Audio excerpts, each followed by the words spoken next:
Welcome in, One Nation, to another episode of The Latest Buzz. I'm your host, TJ Wengert. It was another busy week of action for Lynchburg sports as the fall and winter seasons continue to cross over one another. But let's start by talking about the cross-country teams who are off to nationals this upcoming weekend via at-large bids. That came to fruition after both the men's and women's teams finished in second place at regionals this past weekend down in Spartanburg. Max Sparks for the men's team, Stephanie Burnett for the women's side raced to runner-up finishes individually, and overall the men's team had 5 all-region runners and the women had 6.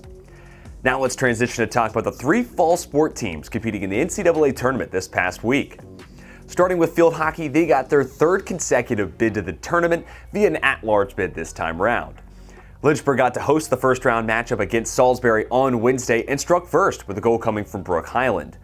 But it was the Seagulls battling back and ultimately ending the Hornets season in overtime by a 3-2 final score. Then over the weekend, women's soccer battled it out with Middlebury, and despite falling behind 2-0, a pair of late goals from senior Emily Santana tied the match with just 10 minutes to go left in regulation, but Middlebury was able to overcome the late wave of momentum for Lynchburg and knocked off the Hornets 3-2. Men's soccer also had their first-round match on Saturday, and it came against Hanover College. Lynchburg opened the scoring in the 57th minute on a free kick taken by Kenny Robles, and it found the head of Griffin Phillips, finishing on the play and gathering his 3rd goal on the season. Down the stretch, though, Hanover battled back to find the equalizer with just 4 minutes to go in regulation and struck home with the golden goal winner in the first overtime period.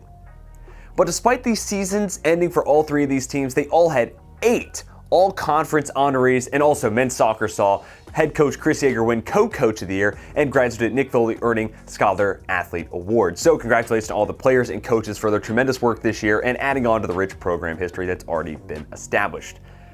Now for the swim team, who hosted Milligan and Roanoke this past Saturday for their first regular season home swim meet. The women's team edged past Roanoke 133-129, but it was Milligan just ahead of Lynchburg 144-118 overall.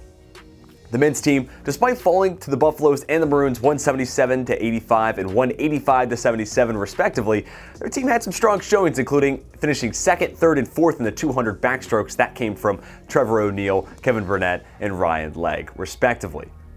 Now let's talk about the equestrian team. They continue to compete with some of the best teams in the country, including number 5 Texas A&M and number 10 UT Martin on Friday and Saturday, respectively. Lynchburg dropped both those decisions, though, 8-2. But then they got right back to action on Sunday at the Virginia Tech IHSA meet and raced to a 3rd place result, tying them with UVA.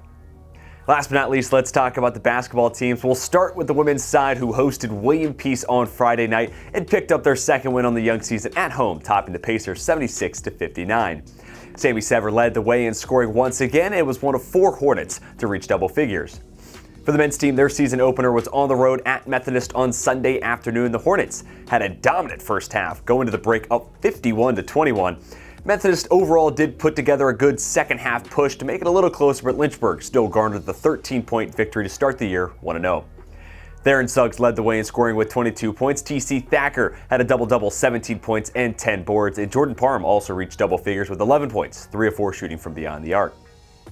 That's going to bring a close to this episode of The Latest Buzz. Be sure to head to lynchburgsports.com for more of the latest news, results, and stories around Lynchburg athletics.